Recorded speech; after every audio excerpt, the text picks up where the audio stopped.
আশা করি তোমরা সবাই ভালো আছো। তো আজকে আমরা শুরু করতে যাচ্ছি মাধ্যমিকের ইংরেজির lesson 5 our runaway kite. এটার লেখক হলেন লুসি মড মন্টেগোমারি। তো প্রথমে আমরা অথর এবং টেক্সট সম্পর্কে দেখব। লুসি মড মন্টেগোমারি কে ছিলেন? লুসি মড মন্টেগোমারি 1874 টু 1942 অর্থাৎ 1874-এ তিনি জন্মগ্রহণ করেছিলেন এবং 1942 সালে তিনি ইহলোক ত্যাগ করেন।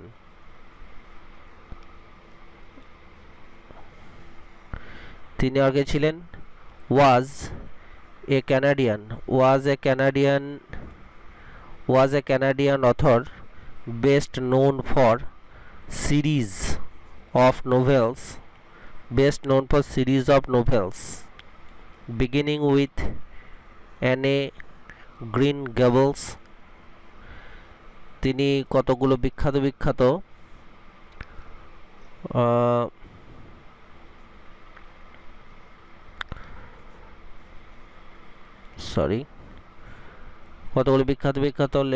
সিরিজ নোভেলসের জন্য তিনি বিখ্যাত ছিলেন। তার মধ্যে একটা হচ্ছে Anne of Green Gables. She wrote numerous novels, poems and short stories. তিনি প্রচুর পরিমাণে উপন্যাস, কবিতা এবং ছোট ছোট গল্প লিখেছেন।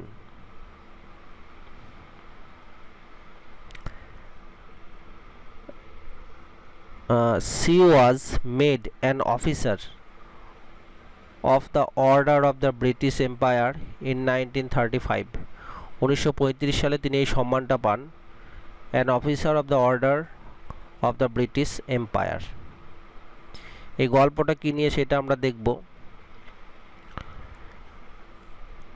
গল্পটা হচ্ছে this short story is about a brother and a sister।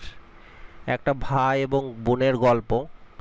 Living on an isolated island. যে দুজনে কোথায় বাস করতো? একটা আইসোলেটেড মানে হচ্ছে বিচ্ছিন্ন, একটা দ্বীপে বাস করতো। উইথ দেয়ার ফাদার, তাদের বাবার সঙ্গে। হু মানে বাবা, যে through a series of incident get reunited with their long lost relatives. তার বাবা হয়তো অনেক দিন আগে কোনো কারণে তিনি তার আত্মীয় স্বজনের থেকে বিচ্ছিন্ন হয়ে গিয়েছিলেন এবং কতকগুলি ঘটনার পর্যায়ক্রমে তিনি আবার তার আত্মীয় স্বজনের সঙ্গে মিলিত হতে পারেন। সেই গল্পটা এখানে বলা হয়েছে। It is a touching tale that underlines the value of relationship. মানুষের সম্পর্কের যে মূল্য, সেই সম্পর্কের মূল্যটাই এই গল্পের মাধ্যমে তুলে ধরা হয়েছে। আমরা এবার গোটা টেক্সটটা পড়ব। ইউনিট 1।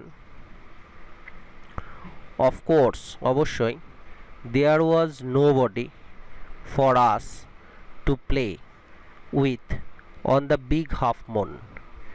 বিগ হাফ মুনে অবশ্যই আমাদের সঙ্গে খেলার সাথী কেউ ছিল না। We just had to make the most of each other and we did. আমরা শুধু কী করতাম? একে অপরে থাকার যে সাহচর্যের বা আমরা একে অপরের সঙ্গ যে পেতাম, সেই সঙ্গটাকেই আমরা অনেক বেশি করে নেওয়ার চেষ্টা করতাম, আর সেটাই আমরা করেছিলাম। We live on the big half moon island. আমরা বিগ হাফ মুন দ্বীপে থাকি। তাহলে বিগ হাফ মুন মনে হচ্ছে একটা আইল্যান্ড বা দ্বীপের নাম। উই বলতে এখানে কারা? We are father and Claude and I and aunt Esther and Mimi and Dick. তাহলে উই বলতে এখানে হচ্ছে বাবা, ক্লড দুজন, আই মানে আমি লেখিকা, আন্ট এস্থার আর মিমি আর ডিক। তাহলে 1 2 3 4 5 6 জন total. It used to be only father and Claude and I এটা আগে শুধুমাত্র আমি, বাবা এবং ক্লড এই তিনজনই ছিল। তখন আমরা বলতে এই তিনজনকেই বোঝাতো, কারণ তখন আন্ট এস্থার, মিমি আর ডিক এই আইল্যান্ডে আসেনি। It is all on account of a kite, এটা সব হচ্ছে একটা ঘুড়ির গল্প।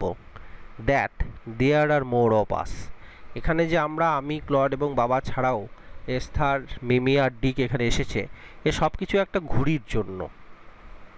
This is what I want to tell you about, এইটা সম্পর্কেই আমি তোমাদের বলতে চাই। Father is the keeper of the big half moon lighthouse, ওই বিগ হাফ মুন বলে যে দ্বীপটা ছিল, সেই দ্বীপে কি ছিল, একটা লাইট হাউস ছিল।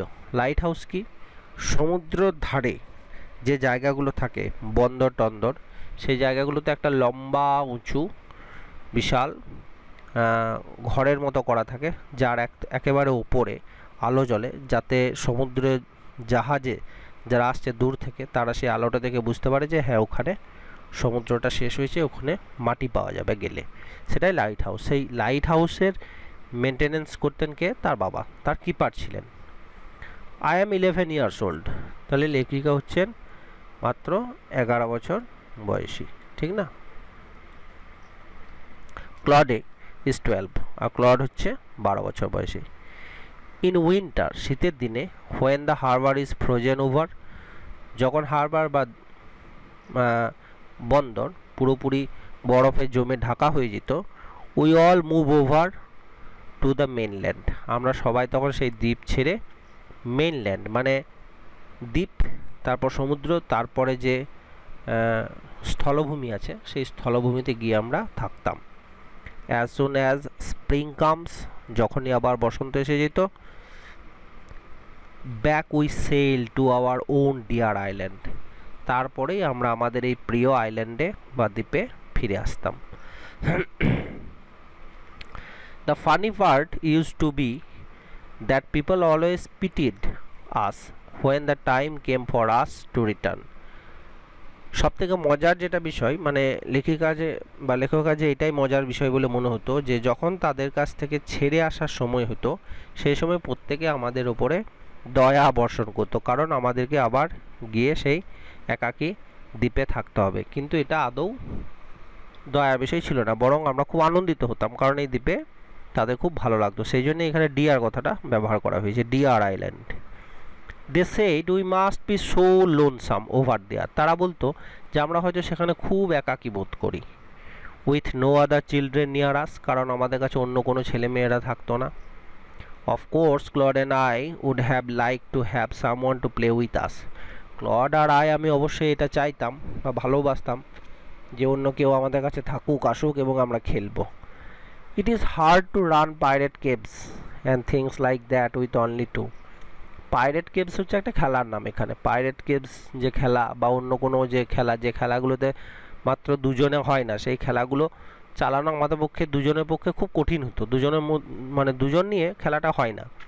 But we use to quarrel a good deal with the mainland children in winter, কিন্তু শীতের সময় আমরা মেনল্যান্ড বা স্থলভূমি ছেলে মেয়েদের সঙ্গে আমরা প্রচুর পরিমাণে ঝগড়া করতাম। কেন? So it was perhaps just as well that there way none of them on the big half moon, কারণ এটা হয়তো সম্ভবত এরকমই ছিল যে সেই জন্যেই হয়তো কেউ আমাদের সঙ্গে বিগ হাফ মুনে আসতো না বা খেলতো না, কারণ আমরা ঝগড়া করতাম শীতের দিনে তাদের সঙ্গে। Clod and I never quarrel, কিন্তু ক্লড আর এবং আমি কখনোই ঝগড়া করতাম না। এই যে ছবিটা দেখছো, এটা হচ্ছে lighthouse. Next, to be sure father did not seem to have any relations except us, খুব নিশ্চিত হয়ে বলতে পারি যে আমরা ছাড়া বাবার অন্য কোনো আর আত্মীয় স্বজন ছিল না।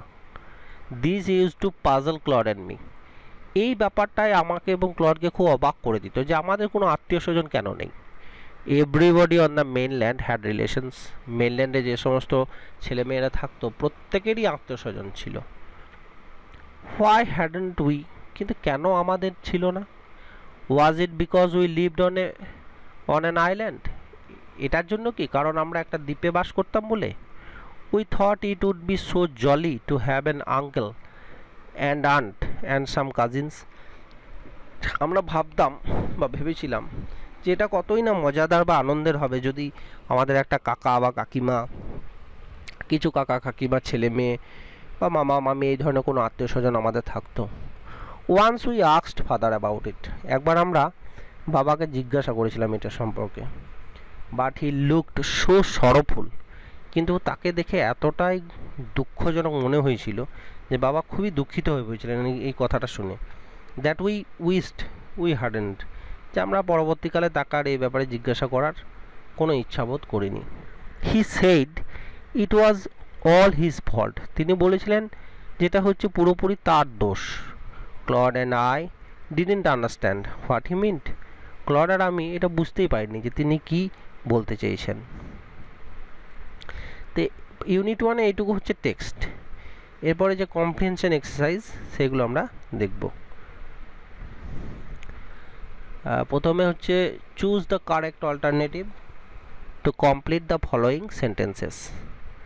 The keeper of the big half moon lighthouse is, কে ছিল, মানে বিগ হাফ মুন লাইট হাউসের কিপার কে ছিল, অবশ্যই ছিল ফাদার, তাই না? তাহলে এইটা হচ্ছে রাইট, এইটা। 2 নম্বর, the family moved over to the mainland in, যে পরিবার কোন সময়ে ওই দ্বীপ ছেড়ে মেইনল্যান্ডে যেত, সামারে, স্প্রিংয়ে, মনসুন মানে শীতে, বর্ষায়, নাকি উইন্টার শীতে? আমরা দেখেছি উইন্টারে যেত, তাই না? তাহলে এইটা হচ্ছে আনসার, উইন্টার।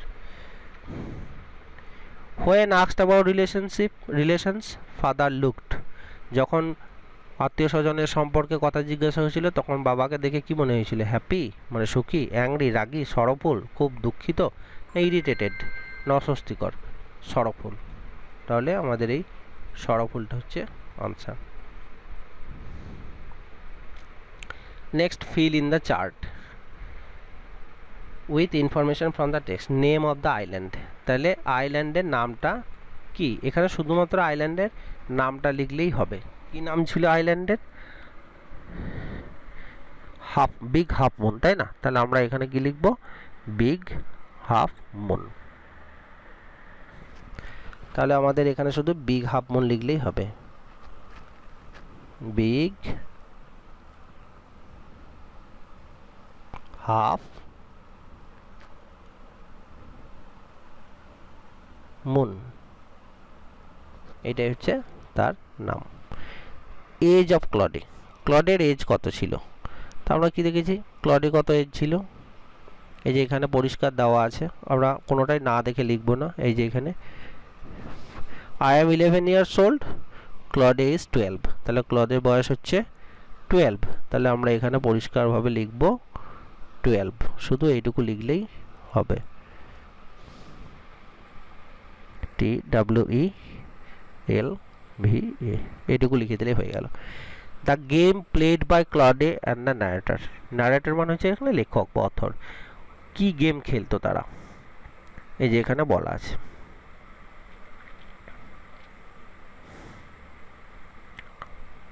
যে of course Claude and I would have liked to have someone to play with us.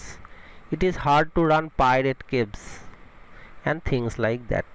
তাহলে তারা কি খেলতো? পাইরেট কেভস এবং সেই রকমই আরও অনেক। শুধু তাহলে আমাদের ওইটুকু এখানে তুলে নিলেই হবে। উত্তরটা কি হবে? Pirate caves, pirate caves, PIRAT, pirate caves and others.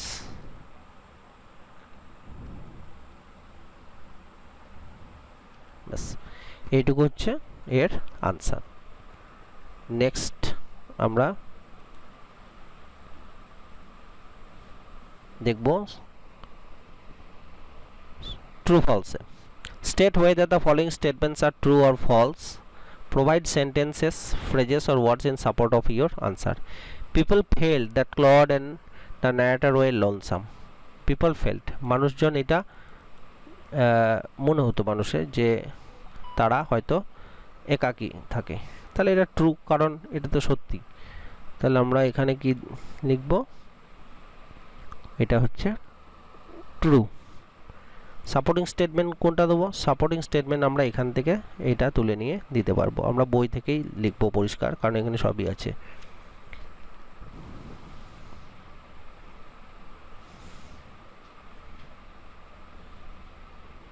এই যে এই জায়গায় এখানে যাব।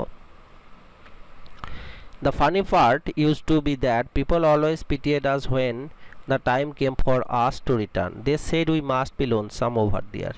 তাহলে আমার এইখান থেকে এইটুকু, এই যে জাস্ট এইখান থেকে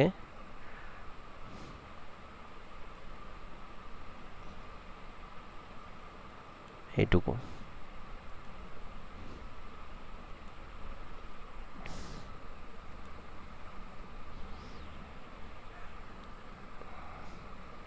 তুলে নিলেই হবে। এবং এইটাই হচ্ছে আমাদের সাপোর্টিং স্টেটমেন্ট।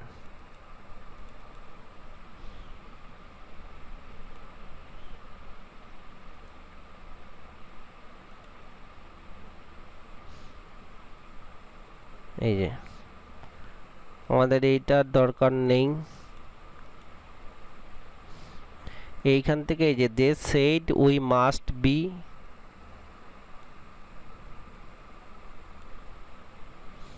সরি এটা গন্ডগোল করছে, এই পর্যন্ত লিখলেই হবে।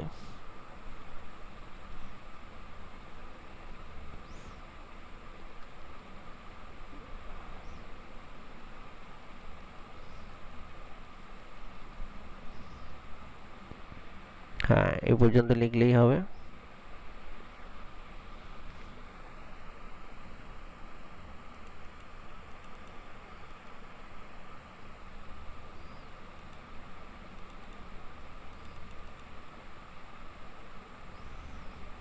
এই যে they said we must be so lonesome over there, এইটুকু লিখে দিলেই হবে, বাকিটা লেখার কোনো প্রয়োজন নাই।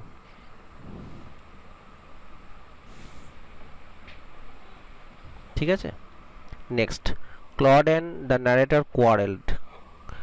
ওখানে পরিষ্কার বলা আছে যে I and Claude never quarrel, তাহলে এটা হচ্ছে ফলস, তাই না?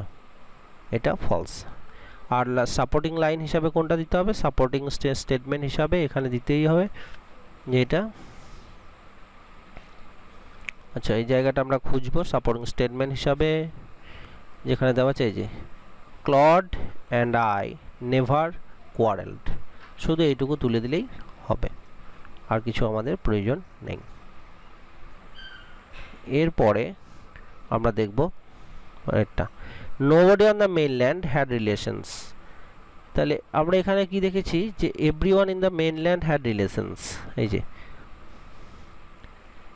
সেই জায়গাটা আমরা দেখব যে এভরিবডি অন দ্য মেইনল্যান্ড, এই যে everybody on the mainland had relations.